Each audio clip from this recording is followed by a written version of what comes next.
শিগগিরই খালেদা জিয়াকে চিকিৎসার জন্য বিদেশে নেওয়া হবে বলে জানিয়েছেন বিএনপির মহাসচিব মির্জা ফখরুল ইসলাম আলমগীর।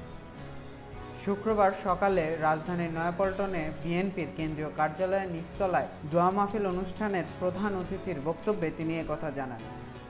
বিএনপির চেয়ারপারসন ও সাবেক প্রধানমন্ত্রী বেগম খালেদা জিয়ার ৮০তম জন্মবার্ষিকী উপলক্ষে এ দোয়া মাহফিলের আয়োজন করে বিএনপি।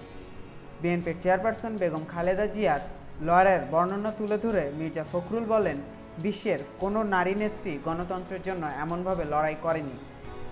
ঘর থেকে বের হয়ে এসে স্বৈরাচারের হাত থেকে দলকে রক্ষা করেছেন এই গৃহবধূ। আন্দোলন করে সেই স্বৈরাচার এরশাদকে পতন করে গণতন্ত্র পুনরুদ্ধার করেছিলেন। তিনি যা দিয়েছেন সেটি দলকে অনুসরণ করা দরকার। সাহসে অবিচল ছিলেন তিনি।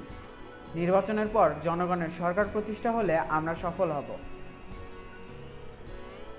এর আগে গত ৬ই আগস্ট শেখ হাসিনা সরকারের পতনের পরে রাষ্ট্রপতির আদেশে মুক্তি পান বেগম খালেদা জিয়া।